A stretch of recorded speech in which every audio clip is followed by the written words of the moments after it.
বিয়ের আগে বাড়ির সবাই বলেছিল ননদ জিনিস গলার কাটার মতো, বুঝলি। বিয়ের পরেও অধিকার ফলাতে এসে মায়ের সংসারে অশান্তি লাগায়। তাতে আবার তোর ননদ চাকরি করে, বড়লোক ঘরের বউ, স্টাইলিশ কত। তোর হবু শাশুড়ি তো বলে গেল তার মেয়ের কথাই নাকি ওদের বাড়ি শেষ কথা। ননদকে প্রথম প্রথম একটু তেল দিয়ে চলিস, না হলে মুশকিল। আমি যে মনে মনে ভয় পাইনি তা নয়, একে অ্যারেঞ্জ ম্যারেজ, তার ওপর দূরে শ্বশুর বাড়ি, আর সবাই মিলে ননদকে নিয়ে যা বলেছে তাতে তো ভয় পাওয়ারই কথা। আমি নিজেও তো ছোট থেকে দেখে আসছি পিসিরা এলে কত যত্ন করে মা কাকিমারা। এমনকি তারা বহু বছর জামাই ষষ্ঠী, ভাইফোঁটা এইসব স্পেশাল দিনগুলোতে বাপের বাড়ি যেতে পারেনি পিসিরা আসবে বলে। মোদ্দা কথা বলা চলে, যেতে দেওয়া হয়নি। ননদকে দেখলাম, পাকা দেখার দিন, কি সুন্দর দেখতে, মিষ্টি কথাবার্তা। আমাকে আলাদা করে ডেকে নিয়ে গিয়ে বলল, আমার ভাইকে তোমার পছন্দ তো? এই বিয়েতে তোমার কোনো আপত্তি নেই তো? নির্ভয়ে বলো। আমি মাথা নেড়ে সম্মতি জানাতেই বলল, আমার বিয়ে হয়ে যাওয়ার পর বাড়িটা খালি হয়ে গেছে, তুমি গেলে সেই শূন্যস্থান আবার পূরণ হবে। শোনো বোন, কোনো অসুবিধা হলে নিঃসংকোচে আমাকে জানিও, আমার ফোন নাম্বারটা রাখো। বলে হাতে একটা সোনার বালা পরিয়ে দিয়ে বলল, এ বালা আমাদের বাড়ির ঐতিহ্য, বংশ পরম্পরায় বাড়ির মেয়েরা পেয়ে আসছে, সেইভাবে আমিও একজোড়া পেয়েছি। কিন্তু আমি মনে করি বৌমাকেও বাড়ির মেয়ের মতো রাখা উচিত, তাই একটা তোমাকে দিলাম আর একটা আমার কাছে আছে। ননদের সাথে কথা বলার পর বাইরে বেরোতেই কাকিমা জেঠিমারা ঘিরে ধরে বলল, কিরে ননদ কেমন? আমি বললাম, খুব ভালো তো। ওরা সন্দেহ প্রকাশ করে বলল, প্রথম প্রথম ওরমই মনে হয়। আমি আনমনে বিড়বিড় করে বললাম, না গো কাকি, মানুষটা একদম অন্যরকম। কিছুদিন পর আমার বিয়েটা হয়ে গেল সৌরভের সাথে। বিয়ের দিন সকালে ননদের ফোন দেখে ভয়ে ভয়ে ফোনটা ধরতেই ও প্রান্ত থেকে দিদিভাইয়ের গলা, শোন, উপোস করতে যাস না যেন আবার, তোর তো আবার লো প্রেশার, খেয়ে নিবি পেট ভরে, সুস্থ থাকাটাই কিন্তু গুরুত্বপূর্ণ। বিয়ের পরদিন দেখলাম প্রায় নাচতে নাচতে ঘরে তুললো আমার ননদ। তারপর নিজের ঘরে নিয়ে গিয়ে বলল, এই ঘরে আমার যা কিছু জিনিস আছে, যা ইচ্ছে নিবি তুই, বুঝলি। এই ঘরটা আমার খুব প্রিয়, ছোটবেলায় কাউকে ঢুকতে দিতাম না, সেই ঘরের দায়িত্ব তোকে দিয়ে যাব। প্রথম বাপের বাড়ি যেতেই সবাই বলল, গিফটে পাওয়া ভালো ভালো শাড়িগুলো ননদ নিয়ে নিল, তাই তো? আমি হেসে বললাম, নেবে কি, উল্টে নিজেরগুলোই আমাকে দিয়ে গেল। উনি একেবারে অন্যরকম মানুষ গো। এই প্রথমবার নতুন বউয়ের কাছে ননদের বদনাম না শুনে প্রশ্নকারীরা যার পরনায় হতাশ হলো। কেউ কেউ তাও বলল, কটা দিন যাক, বুঝবে ঠেলা। বিয়ের পরের প্রথম জামাই ষষ্ঠী, সকাল সকাল লুচি বেলছিলাম আর শাশুড়িমা ভাজছিল। বাড়ির সামনে গাড়ির হর্ন শুনে মনটা যেন খুশিতে ভরে গেল। বাড়ির সামনে বড় কালো গাড়িটা থেকে দিদি জামাইবাবু নেমে এলো। বাড়িতে পিসিরা আসলে মায়েদের মুখে হাসি থাকলেও মনে মনে তারা বিরক্ত হতো, আমি বুঝতাম। কিন্তু দিদিভাই আসলে আমার তো ভীষণ আনন্দ হয়। যখন চলে যায় কান্না পেয়ে যায় আমার। দিদি এসেই বলল, মা এখনো ওকে দিয়ে লুচি বেলাচ্ছ? আমার দিকে তাকিয়ে বলল, যা স্নান করে রেডি হয়ে বেরিয়ে পড়, আমি মায়ের হাতে হাতে করে দিচ্ছি।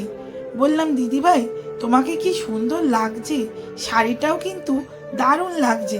দিদিভাই বলল, এই শাড়ি তোর জন্যও এনেছি, দাঁড়া দিচ্ছি তোকে। এই শাড়িটাই পর, তুই স্নান করে আয়, আমি তোকে সাজিয়ে দিচ্ছি। বাপের বাড়ি যেতেই পিসিরা বলল, বাবা মেয়ে খোপা করেছে, ভালোই তো সাজতে শিখেছিস এখন। বললাম, খোপাটা আমি করিনি, দিদিভাই করে দিয়েছে, শাড়িটাও সেই এনেছে আমার জন্য। পিসিরা হতবাক হয়ে বলল, তা এত সকাল সকাল এলি? তোর ননদের বর তো বড় অফিসার, রান্না করে আসিসনি? বললাম, রান্না শাশুড়ি মা আর দিদিভাই করছে। সে কি, নিজের বাড়িতে এসে রান্না করে খাবে? হেসে বললাম, কেন নয়, নিজেরই তো বাড়ি নাকি। সেদিন বিয়ের পর আমার প্রথম জন্মদিন। সৌরভ সারপ্রাইজ দিয়ে কেক নিয়ে হাজির। কেক কাটতে কাটতে হঠাৎ দিদিভাইয়ের ফোন। বার্থডে উইশ করতেই অবাক হয়ে বললাম, তোমার মনে ছিল দিদিভাই? হেসে দিদিভাই বলল, ভাইয়ের জন্মদিন মনে রাখি আর তোরটা মনে থাকবে না? শোন, মাকে বলে দিয়েছি কাল সব তোর পছন্দের রান্না হবে, আর আমি গেলে জমিয়ে বার্থডে পার্টি হবে, ঠিক আছে? মনটা যেন খুশিতে ভরে গেল। এত কাল ধরে ননদ সম্পর্কে যা যা শুনে এসেছি, দিদিভাই দিনের পর দিন যেন প্রমাণ করে চলেছে সব মিথ্যে। প্রতি বছর শ্বশুরবাড়িতে ধুমধাম করে ভাইফোঁটা হয়। আমার কোনো ভাই নেই বাড়িতে, সব বোন আমরা, তাই বাপের বাড়ি যায়নি। দিদিভাইয়ের পাশে শঙ্খ নিয়ে বসেছিলাম। দিদিভাই বলল, মা, ওকেও একটা আসন দাও। আসনে বসতেই দেখলাম আমাকেও চন্দনের ফোঁটা দিয়ে আশীর্বাদ করে উপহার দিল দিদিভাই। বলল, ভাইয়ের যেমন মঙ্গল চাই তোরও চাই, তুই আলাদা নোস। সৌরভের সাথে আমার ঝামেলা হলে আমি দিদিভাইকে ছাড়া আর কাউকে বলি না। দিদিভাই তার ভাইকে শাসন করে ঠিক ভুল বুঝিয়ে দেয়। আমাদের ঝামেলাও মিটে যায় সহজে। বিয়ের 2 বছর পর আমার এক ছেলে হয়েছে, কিন্তু ওর পাগুলো স্বাভাবিক নয়, ব্যাকা। ও হামাগুড়ি অবধি দিতে পারে না ঠিক মতো। আজ ছেলের 1 বছরের জন্মদিন।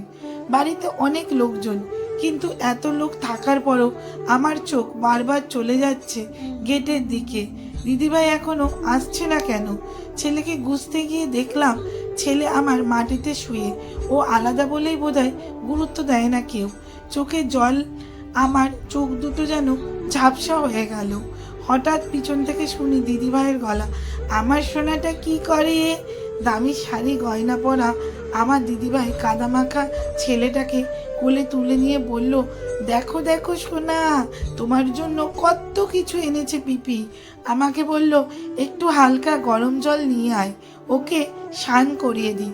দিদিভাইকে বুকে জড়িয়ে হাও মাও করে বাচ্চাদের মতন কেঁদে ফেললাম আমি।